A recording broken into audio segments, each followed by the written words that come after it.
Still on Unit 5. This is the last lesson, and this is a fun one. It's going to talk about the most common plants. Okay, so think about all the plants that you've eaten in the past week. Remember, wheat, rice, and corn are plants crops too. Probably have a number of plants. You're going to need this for your activity that's next. Hint, hint. But it might be a smaller number than you think. Some of them may not be plants you usually eat. So the top 10 most common plants. Number 1 is corn. Okay, I know we don't have FFA, but FFA, in one of the opening ceremonies, we say, wherever corn is grown and FFA members eat meat, that is because corn is grown in every state in the United States. Okay, so it kind of unifies us. In 2008, some 822,712,527 tons were grown. A ton is 2,000 pounds. That is a ton of corn. Corn is used for the production of ethanol and animal feed as well as human food. Most of the corn that you see it gets all dried up whenever they harvest it. That's not for our consumption. That is for animal feed. That's for ethanol.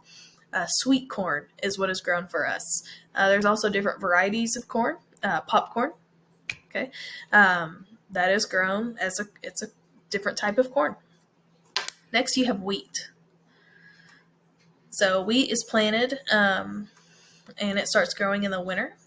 So wheat grows in colder and drier climates than many other plants. It starts out looks really super green, gets really tall in that golden color, and whenever it starts drying out, the heads of the wheat, they start to bend. That's when it's time to harvest it, and you can get those grains out of that wheat and you ground it up, and that's how you get flour. Wheat is the most important source of vegetable protein on the planet. Then you have rice. Okay, in Texas, not the most popular crop, but it's still important. Arkansas is a huge rice grower. Rice is the source of 20% of the calories consumed by people each day. Rice also uses more water than any other crop. Okay, that's why it's got to be by places where they have access to a lot of water. So like in the Delta, Mississippi, Arkansas, where they can they get a lot of rain and they have access to those rivers. Next, you have potato. It's the most common non-grain crop. China is actually the largest potato grower. Cassava, which is a drought-resistant root vegetable. It's grown in Africa and South Africa, where other foods are difficult to grow. Soybeans. We grow these in Texas. They put essential nutrients back in the soil, so they're great for the soil, and they provide really good protein. They're also used for soybean oil, a lot of good industrial purposes. These look like little bushes whenever they're getting ready to harvest. Sweet potato. So sweet potatoes are great for you. It's a nutritional powerhouse, has few natural pests, and yields about 13.5 tons per acre. That's great yields. Sorghum. This is a grain crop. We grow sorghum in Texas as well. It grows well in arid areas that receive little water. Hint, hint, why it grows in Texas. It's traditionally eaten in Africa. We use it a lot in America for livestock feeds.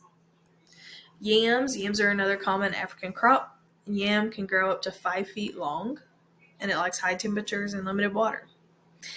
And then plantains. These look like bananas, but taste starchier and less sweet. You may have had fried plantains before. They're cooked before they're being eaten.